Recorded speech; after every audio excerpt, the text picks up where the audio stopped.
So this is one of the questions that comes up by people that want to deny the Sunnah, and they want to bring different types of shak or doubts to the authenticity of the Sunnah, which is how did Imam Bukhari collect from 600,000 hadiths? It's a big question. So let's answer this and make sure that people understand what is a hadith.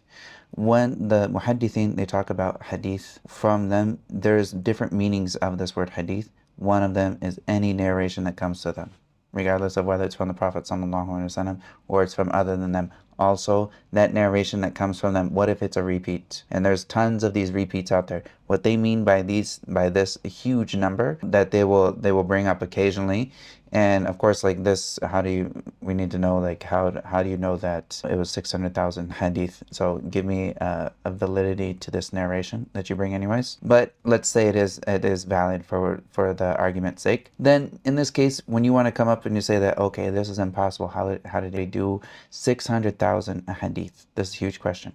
All right, so first off, we look at the hadith means a narration from anybody. It could have been from the tabi'in, it could have been from anybody that is out there, it could have been from the khulafa, any narration that came to him, then he would have collected this. All right. Also, now we have repeat narrations. So if we were to count all the repeats, every single chain of, even if it's the same hadith, you can have hundreds and up to maybe 1,000 different chains of a single hadith that comes up to somebody, because this hadith will be narrated from many, many, many people. So at the end of this time, every single chain that comes, it has a wording at the end of that. That chain with the wording is a single hadith according to them. So alongside of all of this, does it really make sense that you could have this high number of hadith? Yes.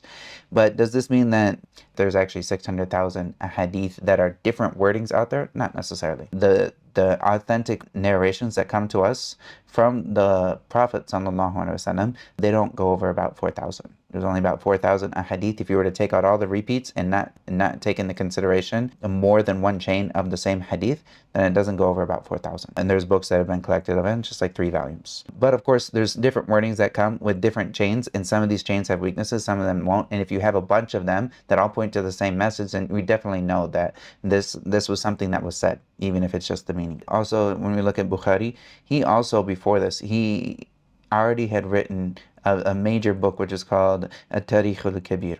And so like this is basically, he took the history of every single one of these narrators of the Sunnah, or like of the major narrators of the Sunnah. He took them and he looked at all of their history and he talked about them, and he had already compiled a ton of their hadith and already had looked at in depths of their lives before he even started working on the Sahih al-Bukhārī.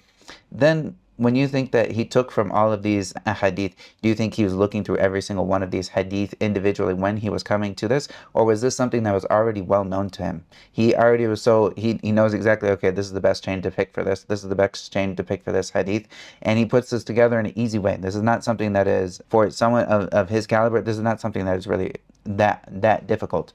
All right, let's take Bukhari by himself. What if we were to remove the Sahih al-Bukhārī from our bookshelf and say, forget it, Bukhari, we don't need you. We have problems with you, although this is ridiculous. But we were to put all of his narrations to the side. Did you know there's a whole subgenre of things called mustadrak? It's called mustadrak and also a mustakhraj. This is where somebody in the mustadrak, they'll get all the different narrations that he missed, and then in mustakhraj, they will take every single hadith that Imam Bukhari came.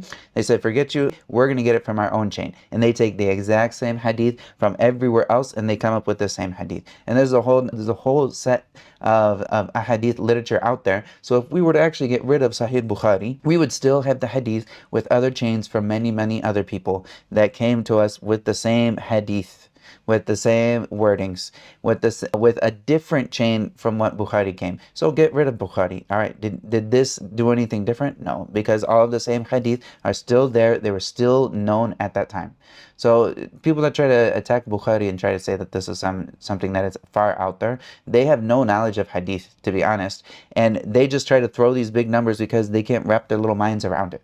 And this is something that, like, only ignorant people that are ignorant about the sciences of hadith would actually walk into this and try to talk about these things, because they have no sense of knowledge about how does this actually work when it comes to hadith.